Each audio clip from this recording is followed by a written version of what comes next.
Now point is lie on the, पहले मैं outside था, अब lie on the surface of the spherical shell. Okay, surface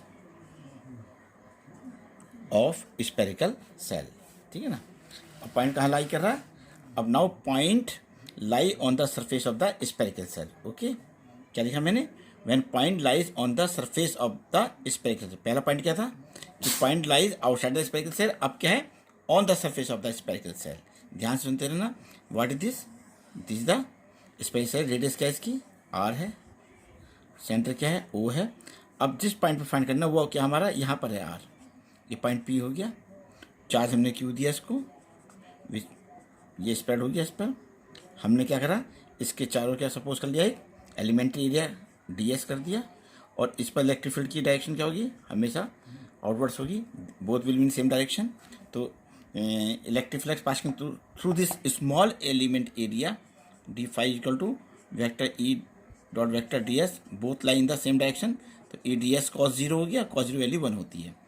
total electric passes through the spherical surface. बोलो, integration कर देंगे तो phi equal to integration vector d s हो गया. ओके, और इसे बाहर ले लिया हमने. ये आ गया हमारा डी एस हो गया. ये किसी को होता है 4 पाई आर स्क्वायर की. ओके, एस का मतलब इस surface area of spherical shell E into 4 pi r square. Okay, r square. मैंने क्या कहा? यहाँ पर क्या हो गया? आर इक्वल टू आर हो गया. वहाँ पे क्या था? R greater than capital R. और यहाँ क्या? R equal to R. तो कितना हो गया? 4 पाई आर स्क्वायर हो गया. और बट फाई इक्वल टू क्या होता है? Q upon epsilon naught, equating both equation. तो E into 4 pi r square equal to Q upon epsilon naught. और E is equal to 1 upon 4 pi epsilon naught Q upon r square.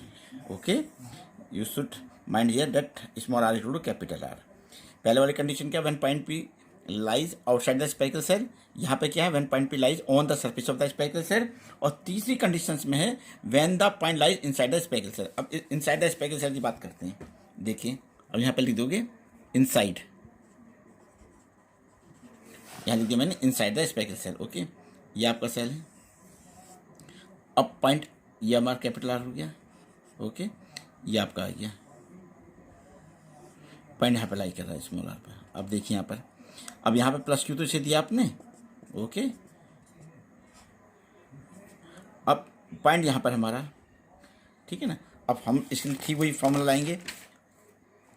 तीसरी condition में when point lies on the spherical shell. तो क्या करेंगे? इस small are के लिए क्या करेंगे? एक गॉसियन सरफेस ड्रा कर लेंगे.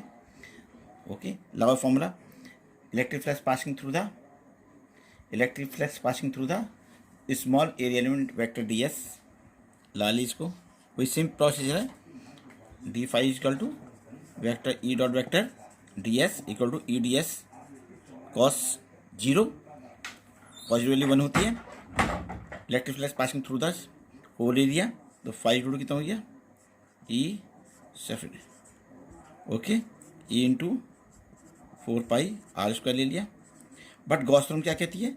Q upon epsilon naught. अब बिकॉज टोटल सरफेस चार्ज कहाँ आ गया? Total charge lie on the surface of the spherical shell. But this circle is inside this spherical shell. तो चार्ज तो बाहर है, अंदर तो कोई चार्ज इनक्लोज नहीं हुआ. जब चार्ज इनक्लोज नहीं होगा तो गॉस थ्योरम क्या कहती है? Q upon epsilon naught equal to 0.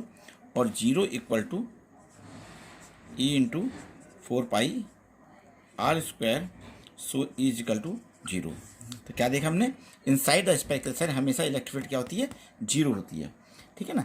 कभी कभी समझ में आ गया? इनसाइड द स्पेरिकल सेल हमेशा कोई चार्ज इनक्लोज नहीं होता है इसके अंदर. तो इसलिए इलेक्ट्रिक फील्ड हमेशा क्या होती है? 0 होती है.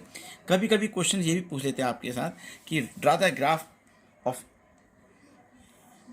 ई एंड आर. तो आप देखिए यहाँ पर ग्राफ ड्रा करने जा रहा हूँ मैं.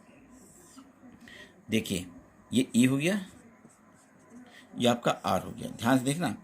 जब हमारा spherical shell on the surface outside the shell, point outside the spherical shell on the surface of the spherical shell और इनसाइड होता है. तो देखिए, जब आर इक्वल टू, यहाँ ध्यान देना, आर और स्मॉल देन आर है तो हमेशा भी मैंने समझा इलेक्ट्रिक फील्ड 0 होती है. ओके, और अगर मैं बात करता हूँ, ये देखिए